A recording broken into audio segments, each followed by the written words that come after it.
Assalamualaikum all of you. I hope you all are fine. So today we have a topic about schizophrenia here, psychologist Ariba Sarwar. So firstly we discuss about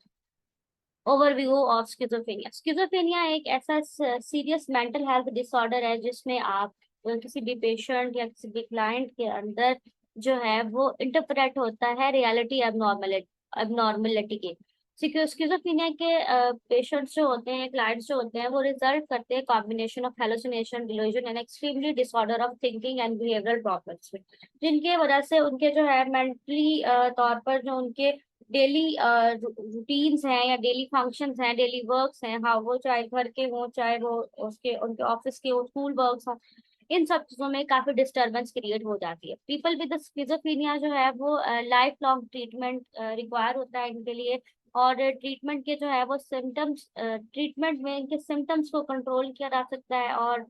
इनके जो है वो complications को develop किया जाता है ताकि वो लॉन्ग टर्म आउटलुक के जरिए अपने आप को ट्रीट कर सके। उसके बाद इसके सिम्टम्स जो आते हैं स्किज़ोफ्रेनिया के पेशेंट्स के, जो सिम्टम्स होते हैं वो रेंज प्रॉब्लम विद इन, उनके थिंकिंग प्रॉब्लम होते हैं, कॉग्निशन के प्रॉब्लम्स होते हैं उनके अंदर, और साथ ही साथ जो है उनके अंदर बिहेवियरल इमोशनल सिम्टम्स भी नजर आते हैं। यूजुअली ये पर्सन इन्वॉल्व करते हैं डिल्यूजन और हेलुसिनेशंस में, डिसऑर्डर्स में। वो कोई भी बात किसी भी टाइम पर कर लेंगे, कुछ कभी भी बैठे हुए किसी और पर्सनालिटी की तरह बात करने लगेंगे, या कभी भी बैठे कुछ भी बोल देंगे, उन चीजों के बारे में सम टाइम बातें करेंगे जो कि रियल में नहीं होती या हो ही नहीं रही होती। उनकी एबिलिटी ऑफ फंक्शंस जो है वो काफी प्रॉब्लमेटिक हो जाते हैं। इनके सिम्टम्स में जो है वो डिल्यूजन्स होते हैं। डिल्यूजन्स जो है वो एक फॉल्स बिलीफ है किसी भी चीज को लेकर, जो कि वो रियलिटी बेस्ड नहीं होता। एग्जाम्पल, थिंक ऐसा थिंक करना कि कोई उन्हें हार्म कर रहा है, कोई उन्हें हरास्ट कर रहा है, कोई उन्हें मारना चाहता है।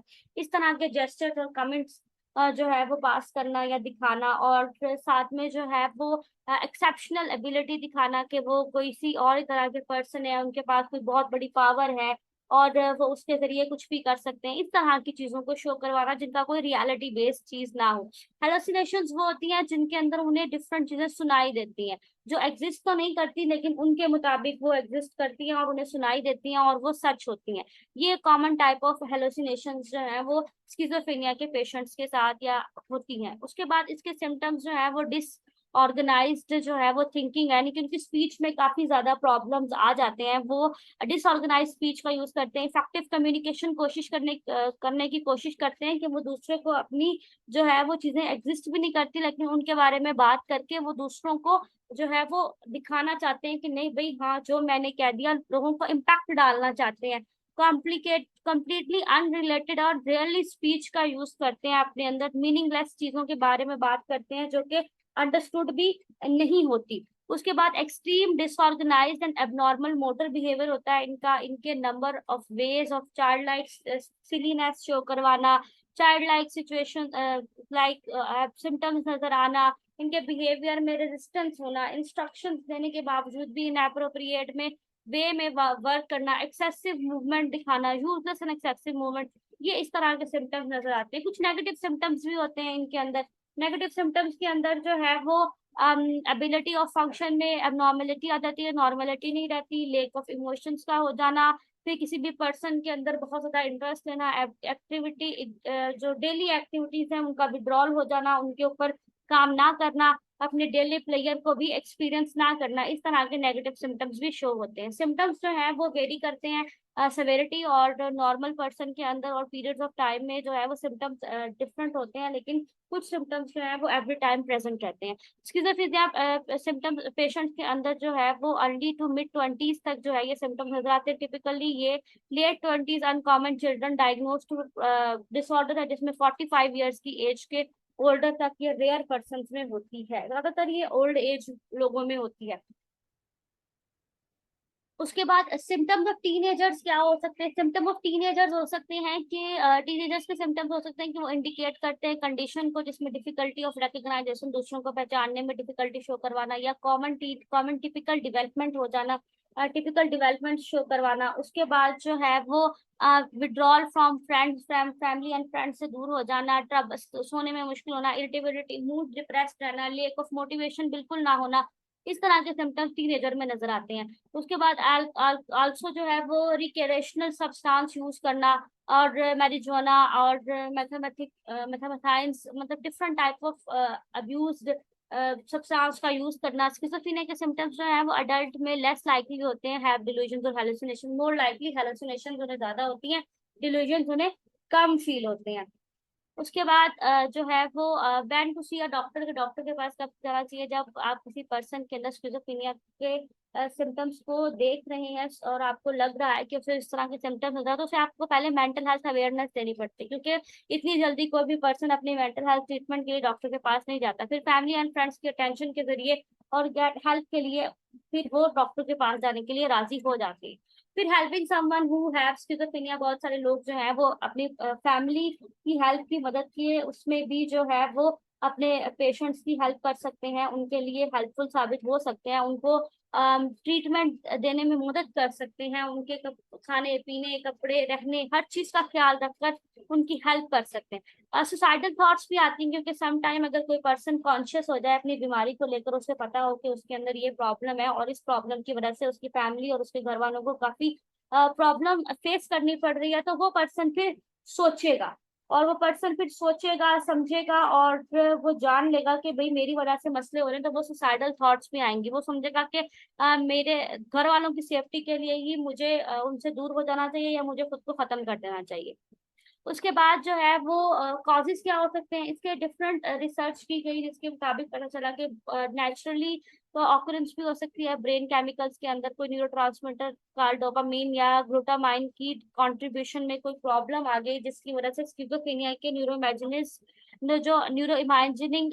स्टडीज हैं उनमें बताया गया कि ब्रेन स्ट्रक्चर या सेंट्रल नर्वस सिस्टम में के पीपल में स्किज़ोफ्रेनिया का कोई प्रॉब्लम आ गया, तो उनके अंदर ब्रेन डिजीज की वजह से भी स्किज़ोफ्रेनिया जो है इंडिकेट किया जा सकता है। उसके बाद रिस्क फैक्टर्स होते हैं, also the precise of a cause, इसके अंदर schizophrenia isn't a certain factor seem to increase the risk factor, कोई सर्टेन फैक्टर नजर नहीं आता, लेकिन हाँ फैमिली हिस्ट्री स्किज़ोफ्रेनिया,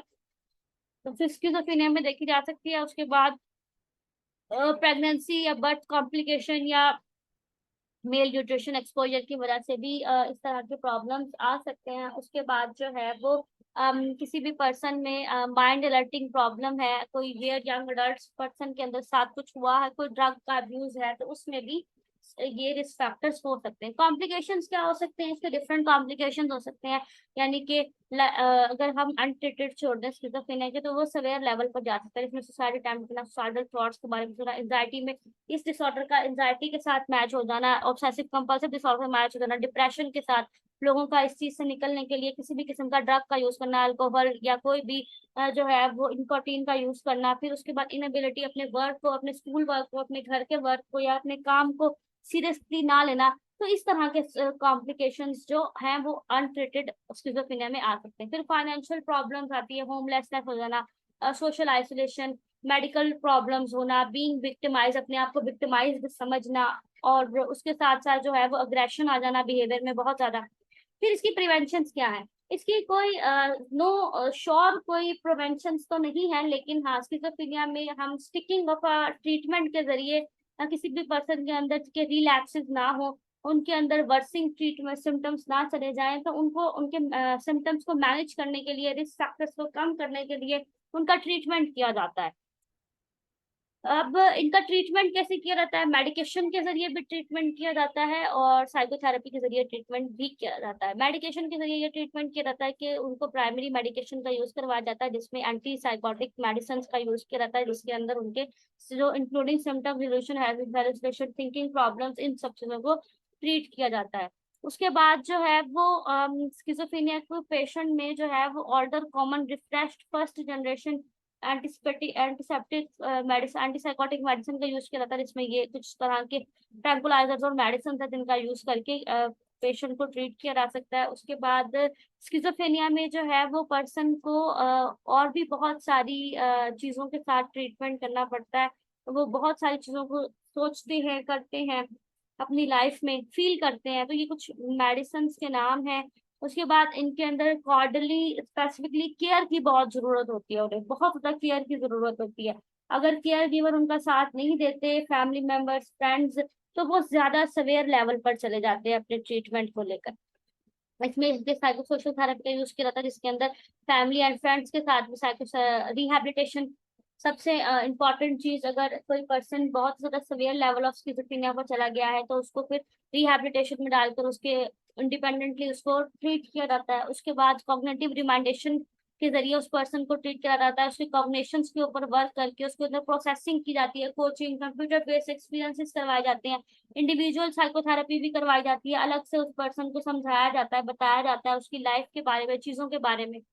फिर उसके बाद जो है वो family therapy most important, group therapy बहुत जरूरी है, जिसके जरिए फैमिली ये चीज सीख पाती है कि हमने स्किज़ोफ्रेनिया के पेशेंट के साथ कैसे रहना है, कैसे ट्रीट करना है, किस तरह बात करनी है। फिर ग्रुप ट्रीटमेंट करवाया जाता है ताकि उस पर्सन को भी ये पता चल सके कि सिर्फ मैं एक अकेला ही नहीं हूँ जो इस बीमारी से गुजर रहा है, बल्कि मेरे पास और भी, मैंने और भी लोग देखे हैं जो इस बीमारी से गुजर रहे हैं और बेहतर फील कर रहे हैं। ऐसे लोगों के साथ भी ग्रुप थेरेपी की जाती है जो इस ट्रीटमेंट को करके इससे थोड़ा ओवरकम कर चुके हैं अपनी बीमारी को, और ऐसे लोगों के साथ भी ट्रीटमेंट किया जाता है जो इस बीमारी से अभी जूझ रहे हैं। हॉस्पिटलाइजेशन, अगर सेवेरिटी है बहुत ज्यादा, सुसाइडल थॉट्स बहुत ज्यादा है या सुसाइडल अटेम्प्ट बहुत ज्यादा है या हार्मफुल है किसी पर्सन के लिए, तो फिर हॉस्पिटलाइजेशन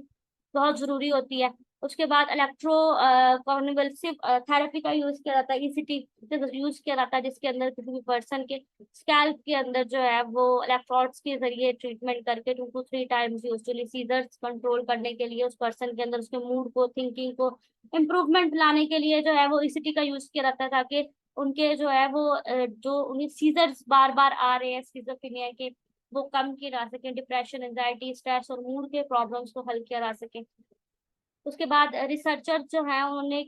एक प्रोसीजर कार्ड किया जिसके अंदर उन्होंने ब्रेन स्टिमुलाइजेशन, डीप ब्रेन स्टिमुलेशन किया, जिसमें डीवीएस जो है इम्प्लेंट इलेक्ट्रॉन्स के जरिए किसी भी पर्सन के अंदर उसके स्टिमुलेशन के ऊपर वर्क किया, उसकी कंट्रोल किया, थिंकिंग को, उसकी परसेप्शन को चेंज किया। तो इस तरह के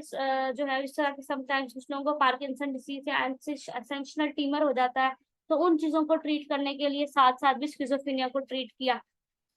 उसके बाद किसी भी पर्सन के अंदर स्किज़ोफ्रेनिया के डेंजरस सिम्टम्स नजर आते हैं तो उनमें कुछ बुक्स और मूवीज के जरिए पर्सन को ट्रीट करने की कोशिश की जाती है, ताकि वो विजुलाइज करके अपने आप को ट्रीट कर सके, अपनी थिंकिंग पर, अपने मूड पैटर्न्स पर, उनको विड्रॉल की तरफ ले जाया जाता है। और इसकी आउटलुक जो है वो स्किज़ोफ्रेनिया की एक प्रॉपर ट्रीटमेंट के जरिए स्किज़ोफ्रेनिया को प्रोडक्टिव वे में फुलफिलिंगली ट्रीट किया जाता है। और उसके साथ साथ फैमिली, कम्युनिटी सेटिंग्स और long term psychiatric hospital treatment चलता है स्किज़ोफ्रेनिया के पेशेंट, क्योंकि वो लाइफ टाइम चलता है, क्योंकि पेशेंट जल्दी इन चीजों को कोप नहीं कर पाते। So that's all from my side, thank you so much.